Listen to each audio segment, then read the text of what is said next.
बिस्मिल्लाहिर्रहमानिर्रहीम। अस्सलामुअलैकुम। सबसे पहले दुरूद पाक, अल्लाहुम्मा सल्ली अला मुहम्मदिन व अला आलि मुहम्मदिन व बारिक वसल्लिम। हमारी जो आज की वीडियो है ना, वो कल की वीडियो के साथ रिलेटेड है। उसका पार्ट 2 है, जो हज़रत यूसुफ़ अलैहिस्सलाम की ज़िंदगी के बारे में आपको चंद बातें बता रहे थे ना, ये उसी का दूसरा हिस्सा है, जिसमें हज़रत यूसुफ़ अलैहिस्सलाम को ज़ुलेखा के कहने पर जेल में डाल दिया गया था। ये अजीब इत्तफाक था कि जिस दिन आपको जेल में डाला गया, उसी दिन आपके साथ बादशाह मिस्र के 2 खादम, एक शराब पिलाने वाला और दूसरा बावर्ची खाने में काम करने वाला, दोनों जेल में दाखिल हुए और दोनों ने अपना एक एक ख्वाब हज़रत यूसुफ़ अलैहिस्सलाम से बयान किया और आपने इन दोनों के ख्वाबों की ताबीर फरमाई, जो 100% सच हुई। इसलिए आपका नाम ताबीर देने वाला मशहूर हो गया।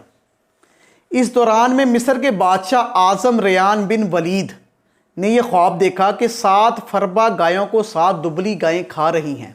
7 मोटी गायें 7 दुबली गायें को खा रही हैं और 7 हरी बालियां हैं और 7 सूखी बालियां हैं।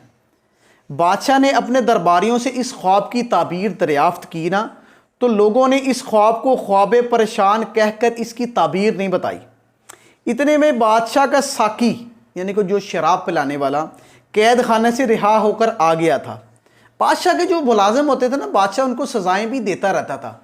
बाज़ औक़ात किसी चीज़ पर गुस्से में आ गया तो उनको जेल में भिजवा देता था चंद दिन के लिए। तो वो जेल से रिहा होकर आ गया। इसने कहा, मुझे इस ख्वाब की ताबीर मालूम करने के लिए जेल खाना में जाने की इजाज़त दी जाए। चुनांचे ये बादशाह का पैगाम लेकर हज़रत यूसुफ़ अलैहिस्सलाम के पास गया और बादशाह का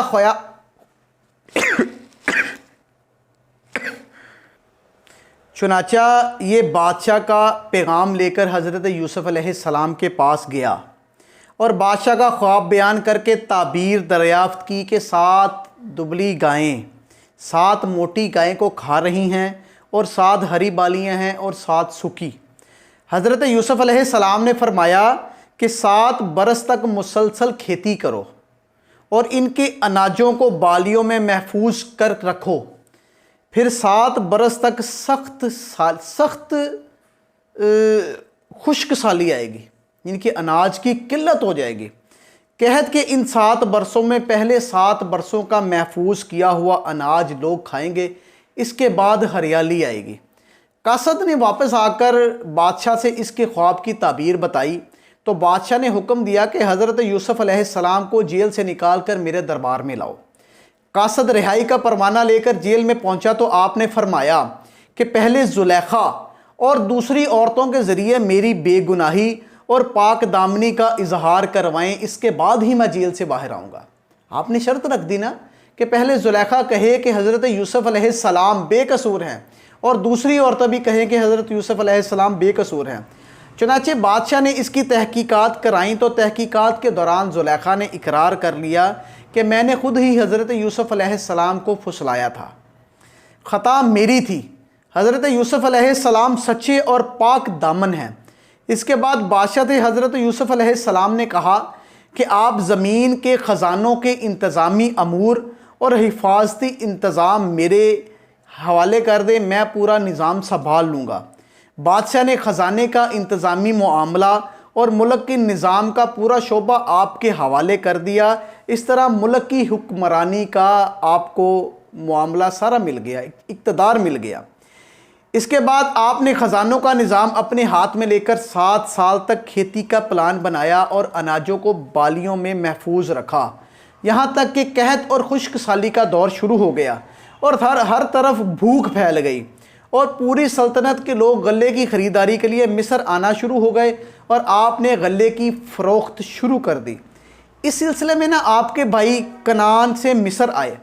हज़रत यूसुफ़ अलैहिस्सलाम ने इन लोगों को देखते ही पहली नज़र में पहचान लिया, मगर आपके भाइयों ने आपको बिल्कुल नहीं पहचाना।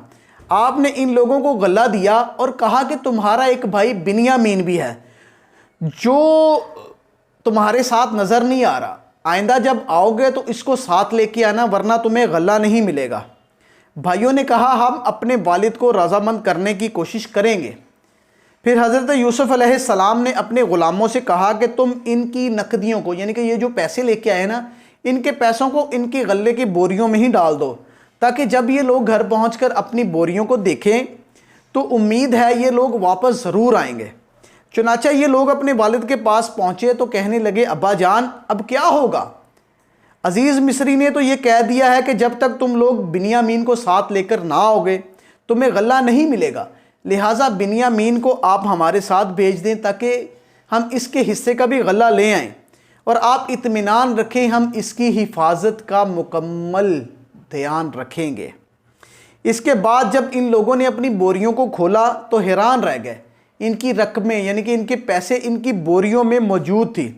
ये देखकर हज़रत यूसुफ अलैहिस्सलाम के भाइयों ने कहा, ए अब्बा जान, इससे बढ़कर अच्छा सलूक और क्या होगा?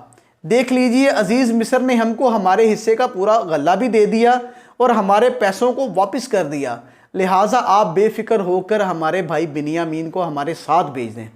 हज़रत यकूब अलैहिस्सलाम ने फरमाया कि एक मर्तबा हज़रत यूसुफ के मामले में तुम लोगों पर भरोसा कर चुका हूँ, तो तुम लोगों ने क्या कर डाला? अब तुम लोगों पर मैं कैसे भरोसा कर लूँ? मैं इस तरह बिन्यामीन को हरगिज़ तुम्हारे साथ नहीं भेजूँगा, लेकिन हाँ, अगर तुम हलफ उठाकर मेरे सामने अहद करो तो मैं इसको तुम्हारे साथ भेज सकता हूँ। ये सुनकर तमाम भाइयों ने हलफ लेकर अहद किया तो आपने इन लोगों के साथ बिन्यामीन को भेज दिया। जब ये लोग अज़ीज़ मिस्र के दरबार में पहुँचे तो हज़रत यूसुफ अलैहिस्सलाम ने अपने भाई बिन्यामीन को अपनी मसनद या अपनी सीट पर बिठाया और चुपके से इनके कान में कह दिया, मैं तुम्हारा भाई यूसुफ हूँ, लिहाजा कोई फ़िक्र ना करो। फिर आपने इन सब को अनाज दिया और सब ने अपनी अपनी अपनी बोरियों को संभाल लिया। जब चलने लगे तो आपने अपने भाई बिन्यामीन को रोक लिया। अब तमाम भाई सख्त परेशान हो गए। अपने वालिद के सामने अहद करके आए थे कि हम अपनी जान पर खेल कर अपने भाई बिन्यामीन की हिफाजत करेंगे, और यहाँ बिन्यामीन इनसे छीन लिए गए। अब घर जाएं तो कैसे? बाप को मुंह दिखाएं तो कौन सा? और यहाँ ठहरें तो कैसे? ये मामला देख के ना सबसे बड़ा भाई था ना जो यहूदा कहने लगा, ए मेरे भाइयों, सोचो कि तुम लोग अपने वालिद को क्या अहद देकर आए हो, क्या वादा करके आए हो। इससे पहले तुम लोग अपने भाई यूसुफ के साथ इतनी बड़ी ज्यादती कर चुके हो, लिहाजा मैं तो जब तक वालिद साहब हुक्म ना दें इस ज़मीन से नहीं हटूंगा। हाँ, तुम लोग घर जाओ और वालिद साहब से सारा माजरा अर्ज करो। तो यहूदा के सिवा तमाम भाई घर को लौट गए और अपने वालिद से सारा हाल बयान किया। तो हज़रत यकूब अलैहिस्सलाम ने फरमाया, यूसुफ की तरह बिन्यामीन के मामले में तुम लोग मेरे साथ हीलाबाजी कर रहे हो। खैर, मैं सब्र करता हूँ और सब्र बहुत अच्छी चीज़ है। ये कहकर आपने अपना मुंह दूसरी तरफ कर लिया और रोना शुरू कर दिया और कहा, हाय अफसोस।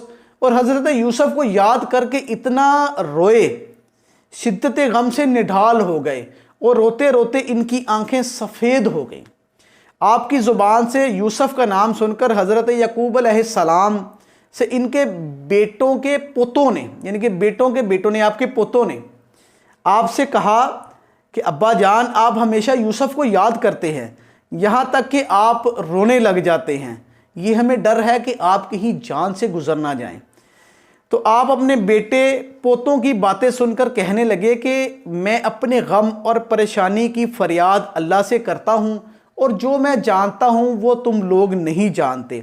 ऐ मेरे बेटो, तुम लोग जाओ और इस यूसुफ और इसके भाई बिन्यामीन को तलाश करो और खुदा की रहमत से मायूस मत हो, क्योंकि खुदा की रहमत से मायूस हो जाना काफरों का काम है। तो हज़रत यूसुफ मिस्र को रवाना हो गए। हज़रत यूसुफ के भाई मिस्र को रवाना हुए और जाकर अज़ीज़ मिस्र से कहा, ए अज़ीज़ मिस्र, हमारे घर वालों को बहुत बड़ी मुसीबत पहुंच गई है। हम चंद खोटे सिक्के लेकर आए हैं, लिहाजा आप बतौर खैरात के कुछ गल्ला दे दीजिए। और अपने भाइयों की ज़बान से घर की दास्तान और खैरात का लफ्ज़ सुनकर हज़रत यूसुफ अलैहिस्सलाम पर रिक्कत तारी हो गई। आपने अपने भाइयों से पूछा, तुम लोगों को याद है कि तुमने यूसुफ और इसके भाई बिन्यामीन के साथ क्या सलूक किया? ये सुनकर भाइयों ने हैरान होकर पूछा, क्या आप यूसुफ हैं? तो आपने फरमाया कि हाँ, मैं यूसुफ ही हूँ, ये बिन्यामीन मेरा भाई है। अल्लाह ताला ने हम पर बड़ा एहसान फरमाया है। ये सुनकर भाइयों ने निहायत शर्मिंदगी से कहना शुरू कर दिया, बिलाशुबा हम वाकई बड़े ख़ताकार हैं और अल्लाह ताला ने आपको हम लोगों से बहुत बड़ी फजीलत बख्शी है, यानी कि आप बहुत ही मर्तबे वाले हैं।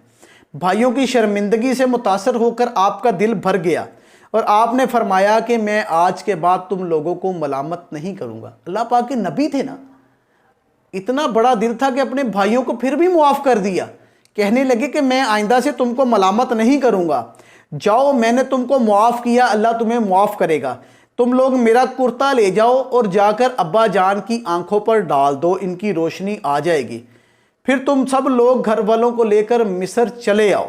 बड़ा भाई यहूदा कहने लगा, ये कुर्ता मैं लेकर जाऊंगा, क्योंकि हज़रत यूसुफ का कुर्ता बकरी के खून में रंग कर मैं ही लेके गया था। तो जिस तरह मैंने इन्हें वो कुर्ता देकर गमगीन किया था, आज ये कुर्ता लेके जाके इनको खुश कर दूंगा। चुनाचा यहूदा ये कुर्ता लेकर घर पहुंचा और अपने वालिद के चेहरे पर डाला तो इनकी आंखों की बिनाई लौट आई। फिर हज़रत यकूब अलैहिस्सलाम ने तहज्जुद के वक़्त बाद नमाज अपने बेटों के लिए दुआ फरमाई और ये दुआ कबूल हो गई। चुनाचा आप पर वही उतरी कि आपके तमाम साहबजादों को बख्श दिया गया है। तो फिर हज़रत ये सब मिस्र को रवाना हो गए। इंशाअल्लाह ताला इसका तीसरा हिस्सा आपको कल बताएंगे। तवज्जो से हमारी वीडियोस को देखते रहिए। जज़ाकल्लाह।